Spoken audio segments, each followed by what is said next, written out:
Nəyisə üzərində ağırlıq hiss eləyirsən, işlərindəmi gərginlik var, gəl görək. Üzərində negativ, magiya və ya ağırlıq, nəfs nəzər varmı? Gəl buna baxaq. Hazırki enerjinə baxaq, hazırda hansı enerjidəsən, bu sənə aiddirsə davam eləyə bilərsən.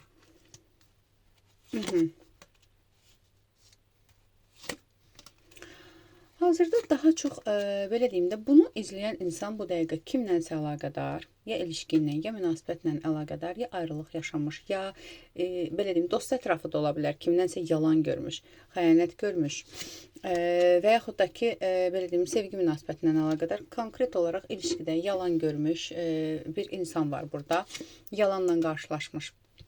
Belə bir şey var. Ola bilsin, bəzilərinizdə o insan özü geri qayıtmaq da istəyir, bəzilərinizdə var ki, yəni sadəcə bitirmirsən ilişkini. Belə bir şey var. Yəni bu dəqiqə enerji olaraq kimlərdəsə, ya dost ətrafınla, ya konkret, nə bilim, hansısa bir qohumla yaxın olan birindən yalan görüb əlaqəni kəsən bir insan. Bunu izləyən o insandır. Gəl baxaq. Hazırda üzərində negativ varmı? Hazırda üzərində negativ varmı? Ağırlıq varmı? Yəni magiya, negativ ağırlıq varmı üzərində? Gəl baxaq.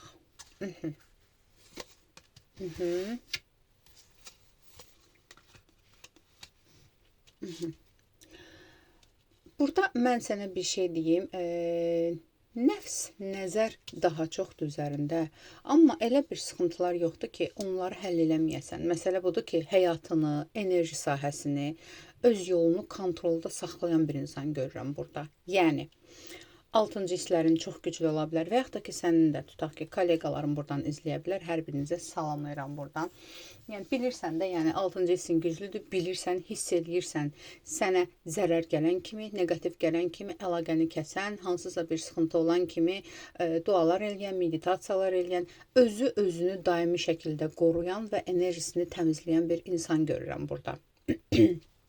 Gəl baxaq yenə də, sənə kimdənsə negativ gəlirmi? Burada tam negativ çıxmadı, yəni burada mübariz enerjisi çıxdı. Yəni, hardansa nələrsə gəlirsə də belə sənin həll edə bilmədiyin bir şey deyil. Gəl baxaq, hazırda üzərində hansısa negativ ağırlıq varmı? Negativ ağırlıq varmı? Sənin üzərində münasibətlə əlaqədar və yaxud da ki, yenə deyirəm, bayaq da çıxdıq kimi, ilişki ilə əlaqədar olan bir negativ var.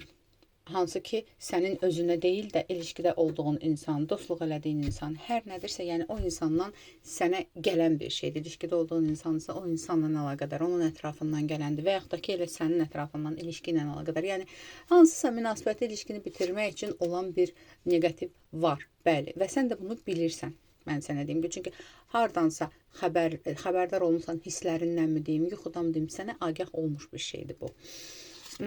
Gəl buna baxaq yenə. Hazırda konkret kimsə sənə hansısa bir negativlər, magiya eləyirmi? Hazırda kimsə sənin zərərinə, sənə magiya, negativ eləyirmi? Konkret sənə. Bax, burada bəzilərinizin konkret rəqibi kişidir. Kişi enerjisi daha çox çıxır və ya kişi qadındırsa da xarakter olaraq kişi enerjisində olun. Bəzilərinizdə də kişi ilə əlaqədar münasibətdə olduğunuz, dostluq olduğunuz, ya qohumunuzdur, tutaq ki, qardaşınız da olsa, atavız da, hər nədirsə, yəni bu insanla sizə magiya eləyən insanla sizin aranızda bir kişi vasitəsilə tanışlıq var, belə deyim sizə. Ya qohumdur, ya tanışdır, ya hər nədirsə. Bax, belə bir şey çıxır. Ki, bəli, o insanla əlaqədar, o insan tərəfindən gələn bir negativ var sizə. Gəl baxaq. Bəs, sən, gəl baxaq mübarizə aparanlar üçün. Sən bu negativi təmizləyə biləcəksənmi? Sən bu negativdən azad ola biləcəksənmi? Sən bu negativdən azad olacaqsanmı? Təmizlənə biləcəksənmi? Sənin bacarmadığın bir şey yoxdur. Bu negativdən elə azad olacaqsan, elə rahat olacaqsan, çox çəkməyəcək. Yəni, hazırda bəziləriniz artıq bu işlə məşğulsuz, təmizlikdirmi, enerji təmizliyidirmi, mübarizədirmi, magiya olmasın. Tutaq ki, kimsə fitnə fəsad eləyibdir və sən də o insanın cəzasını verməklə uğraşırsan. Qalib gələcəksən. Gəl baxaq, o insana tez bir vaxtda, sənə qarşı negativ eləyən insana tez bir vaxtda qalib gələcəksənmi? Bəli. Bir mənalı olaraq, qalib gələcəksən və bu qalibiyyət nəticəsində, gəl belə baxaq, yol açıqlığı olacaqmı sənə? Hazırki gərginlik, sıxıntılar aradan çıxacaqmı? Bəli, yüksəliş gözləyir səni. Bu təmizlik nəticəsində yüksəliş gözləyir. Sadəcə ürək qırıqlığı var burada, bilmirəm. Olan situasiya ilə əlaqədar, kimlənsə əlaqədar ürək qırıqlığıdır. Hər nədirsə, yəni elə bil ki, kimlərləsə konkret əlaqəni kəsməli olacaqsan bu təmizlikdən sonra. Konkret bu çıxır. Gəl baxaq, üzərindəki bu neqativlər təmizlənəcəkmi? Bundan o tərəfə yoxdur. Çünki bəli, təmizlik enerjisi çıxır, təmizlənəcəksən, üzərindəki bu problemlər aradan qalxacaq və qalib gələcəksən. Qələbə sənindir. Aldım, qəbul edilməyəz, ətraflı baxım üçünsə profilimdəki nömrə ilə əlaqə saxla.